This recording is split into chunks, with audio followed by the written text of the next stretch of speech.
Putting aside our sorrow, we renewed our faith in the prophecy that other rings would be found, and see how our faith has been rewarded. The Covenant used to be the main threat, and it was a MacGuffin in the original Halo series because the real threat was the Forerunner legacy and the Flood itself. The Forerunners have been the source of so much mystery throughout the Halo franchise. It was something that was just fascinating to us. So far it's been a lot of stumbling into their belongings. Like we found Halos. And now we found something more. We found the Prometheans. There's a degree of animalistic fierceness that maybe you didn't see in previous games.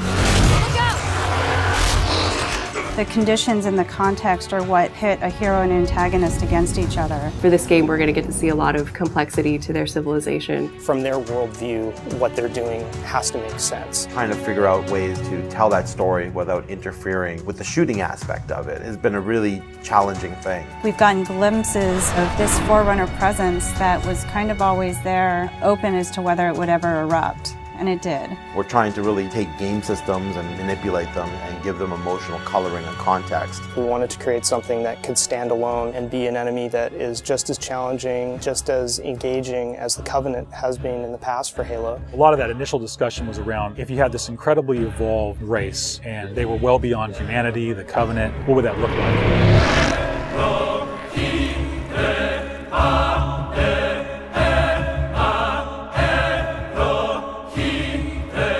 The design process for the Prometheans was intriguing, exciting, and then long and painful process.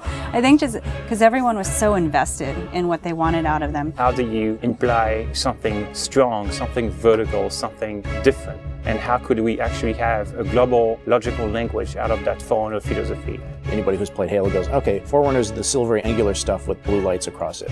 That's really the language kind of in a nutshell. For us, it was important to break that, but still find kind of like a mathematical organization. We had to do a very clear separation of style, shapes, colors, right from the start. I think the Knight's been through almost like 15 plus iterations of geometry. This sheet is like very traditional way of doing brainstorming. You just do silhouettes and then we take it and iterate some more and more and more. We didn't want them to look like monsters because they're not monsters. We had a version that looked very demon-y. These things on his back, they would go together and they would like flare out when the player was being spotted. We didn't want the Prometheans to look like robots because they're not robots. A version that looked very thin and spindly. We would see one, it's like, that one looks cool, but it really doesn't convey a commander of the battlefield. We had other stuff where they could clamp on and have these big, hulking, massive armors on top of them that would really change the variant look. For us, it was important to get it into something that people could relate to, which I think is always going to be a challenge when trying to take the Forerunner language and create a character. Making sure that his head stood out, that you could see it, that players had the ability to headshot it. It falls also onto animation. They're able to bring these guys alive and make it feel believable and plausible and still be very fast and lethal. Locomotion didn't look heavy enough at one point, so we scrapped everything and did it all again. The Knight's like 12 feet tall, so if it doesn't feel heavy and menacing as it's walking around and doesn't intimidate the player, then we're not doing our job. There were not a lot of real-life elements that we could take. There are joints there, some of them are not physically connected. They're holed up with the space in between them, which is some of the features that the architecture has, which is big, massive buildings like floating, defying gravity. We wanted to keep some of that mystery and kind of the unknown in the characters as well. We even have the little micro driver arms in here, and then all the way to where we turn these layers off. We have the glowing skull. We thought it would be more of an impact if it's like a sarcophagus. It opens up and it's showing all this aggression.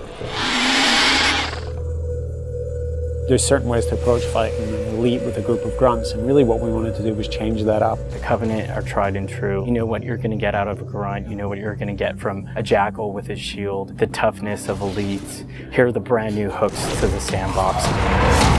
Prometheans are made up of the Knights, the Watchers, and the Crawlers. One of the big focuses for us in the design of the Forerunners was to have these different enemy classes that would be able to work together. Having this dissection so that when the player went into combat, he's sort of tactically evaluating which order to take guys out. They don't act independently of each other. You put any combination of them together, and the strategy you need to engage with them is really different. There are a variety of Knight classes, and each one of them is progressively more powerful. But your base knight actually starts just a little bit more powerful than an elite. But in addition to that, we wanted the knight to have his own set of traits and abilities. There's all kinds of these special features of each one of these characters that players haven't played in a Halo game before. You think about basic combat and counter design, a lot of the challenges designers face is how to introduce enemies. What would a Promethean do if it could bend time, space, form, matter? Knights can phase in out of anywhere. He's able to go where he needs to at any time, which is something the Covenant can't do.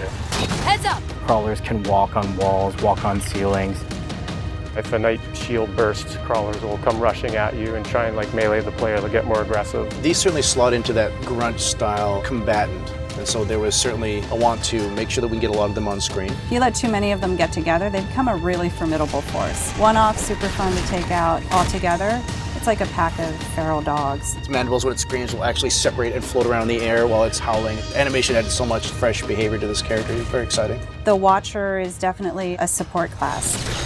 One of the things we wanted to do with the Forerunner characters was constantly have them mix up their tactics and make the player react to it. The Watcher is able to regenerate knights. One of the things we needed to do when the Watcher design was coming along was make sure that the Watcher would actually fit inside of the Knight. That bursts out and swap to the actual Watcher asset. The Watchers are aware if a knight's damaged, they'll protect them, they'll catch grenades, so they kind of coordinate their efforts. The Prometheans feel like the most advanced of the bunch. They're able to bring all of their technology and wisdom to the battlefield.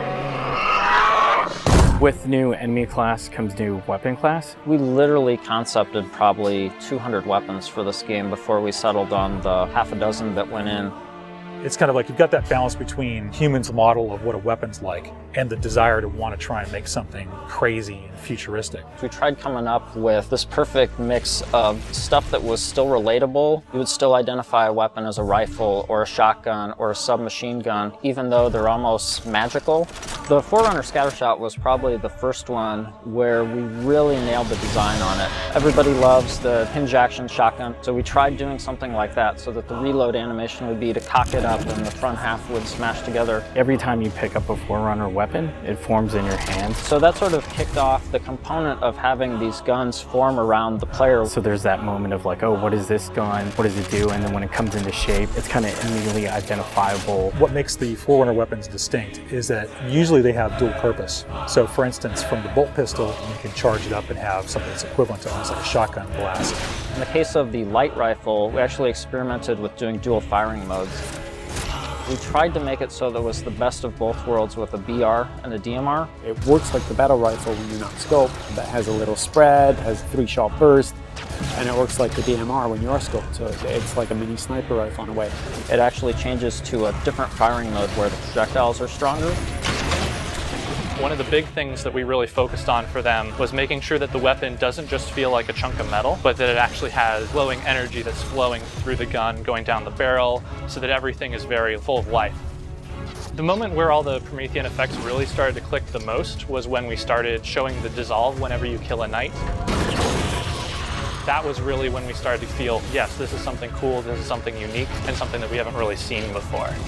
This is an early prototype of the Knight E-Res. As the sphere expands, you see the particles are birthed, and everything in the red region you see will be the crack and the erode. When you shoot and kill the knight, the actual point on the body where you did the damage is where the dissolve starts. So if you shoot from his foot, he will de-res from the point of his foot up. The end result, when we blow up a knight, they dissolve, proving that the technology works.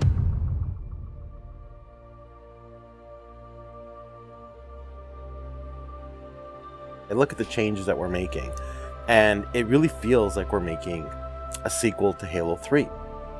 And that's exactly what we're setting out to do. We have the Covenant from previous games. We have the UNSC. We had all these things to take from, like, all right, we can make a new take on this, but we had zero information to some of this Forerunner stuff. We're not just on a Halo, we're on a whole planet now.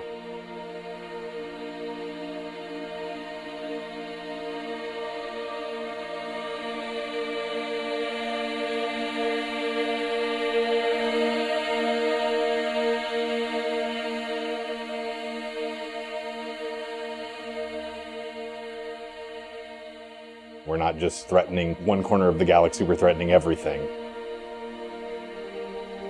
We're listening to the fan feedback. We're incrementally evolving different aspects of the game design, but there's nothing really revolutionary. And I think that's important, because I think really good design is evolutionary, not revolutionary. And I think at some points we got in our heads with this game that we're just going to make another Halo. I don't think that's what people want. They may think they want that, but what they really want is something that speaks to the things that they love, but then provides them with something new.